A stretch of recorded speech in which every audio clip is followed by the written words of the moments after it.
घना जंगल, जहाँ हर पत्ता किसी रहस्य को छुपाए बैठा है, जहाँ डर भी सांस लेता है और जहाँ राज करता है जंगल का राजा शेर। इस जंगल का नाम था विजयवन। यहाँ का कानून सिर्फ एक था, शेर की मर्जी ही कानून। बरगद के पेड़ के नीचे हर दिन दरबार लगता। हिरण कांपते हुए खड़े रहते, भालू सिर झुकाए और भेड़िए चौकन्ने नजर आते, क्योंकि सामने बैठा था महाबली शेर सिंहराज। इस जंगल में मुझसे ताकतवर कोई नहीं। मेरी दहाड़ से ही मौत भाग जाती है। सिंहराज आज कुछ ज्यादा ही घमंडी था। 3 दिन में 3 बड़े शिकार, और घमंड उसके सिर चढ़कर बोल रहा था, महाराज, ताकत तो आपकी है, पर बुद्धि? पूरा दरबार जम गया। किसकी हिम्मत हुई शेर से ऐसा कहने की? और तभी झाड़ियों से निकला एक दुबला पतला जानवर, जिसकी आंखों में डर नहीं बल्कि चालाक चमक थी। वो था सियार धूर्तन। सियार, तू मेरी बुद्धि पर सवाल उठा रहा है? नहीं महाराज, मैं तो बस एक छोटी सी शर्त लगाना चाहता हूँ। शर्त? ये शब्द सुनते ही जंगल का हर जानवर डर गया, क्योंकि जहाँ शेर की शर्त होती है वहाँ अक्सर मौत होती है। 3 दिनों में बिना दहाड़े, बिना हिंसा, अगर आप जंगल के सबसे चालाक जानवर को अपने पास बुला लें तो मैं मान जाऊंगा कि आप सबसे बुद्धिमान हैं।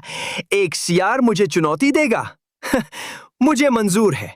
शेर को लगा ये जीत तो पहले ही उसकी है। पर अगर आप हार गए महाराज, तो आपको मेरी एक बात माननी होगी। बोल, क्या? वह बात जंगल का कानून बदल देगी। थोड़ी देर सोचकर शेर बोला, मंजूर है। 3 दिन बाद फैसला होगा। शेर को अपनी ताकत पर भरोसा था और सियार को अपनी बुद्धि पर असली सवाल ये था, क्या ताकत जीतेगी या चालाकी पलट देगी पूरा खेल? सूरज निकल चुका था। जंगल की पत्तियों पर सुनहरी रोशनी फैल रही थी और आज था शर्त का पहला दिन। 3 दिन, बस 3 दिन में यह तय होना था कि जंगल पर राज करेगा घमंड या बुद्धि। सिंहराज आज बहुत आत्मविश्वास में था।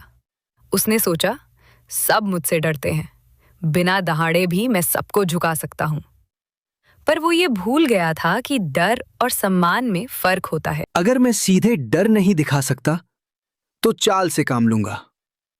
उसने अपने सबसे भरोसेमंद सेवकों को बुलाया। भेड़िए, जाओ जंगल के हर कोने में खबर फैला दो कि राजा आज दरबार में एक खास जानवर से मिलना चाहता है। नाम मत बताना, बस इतना कहना कि जो आएगा वही समझदार कहलाएगा। भेड़िए दौड़ पड़े। पूरा जंगल कानाफूसी से भर गया। राजा बुला रहा है, पर बिना दहाड़ के?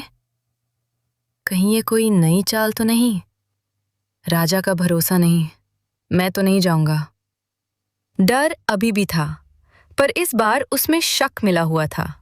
और ये सब एक जोड़ी चालाक आंखें देख रही थीं, धूर्तन सियार। शेर अब भी ताकत से खेल रहा है। उसे लगता है कि डर ही सब कुछ है। पहला दिन यूं ही निकल जाएगा। घंटे बीत गए, लेकिन कोई खास जानवर दरबार में नहीं आया। कुछ छोटे जानवर दूर से झांकते रहे, पर पास आने की हिम्मत किसी ने नहीं की। ये सब कहाँ है? मैं राजा हूं, मेरे बुलाने पर कोई क्यों नहीं आ रहा? वो दहाड़ना चाहता था, पर शर्त याद आ गई। उसने अपने पंजे जमीन में गला दिए। सूरज ढल गया। पहला दिन खत्म हो गया। ना कोई चालाक जानवर आया, ना कोई जीत हुई। महाराज, पहला दिन यूं ही निकल गया। लगता है ताकत अकेली पड़ गई है। अभी 2 दिन बाकी है सियार। मैं हारने वालों में से नहीं हूं। धूर्तन मुस्कुराया। वो जानता था, शेर जितना गुस्सा करेगा उतनी ही गलतियां करेगा। पहला दिन बिना नतीजे के खत्म हो चुका था। अब सवाल था, दूसरे दिन शेर क्या नई चाल चलेगा और सियार कब पलटेगा पूरा खेल?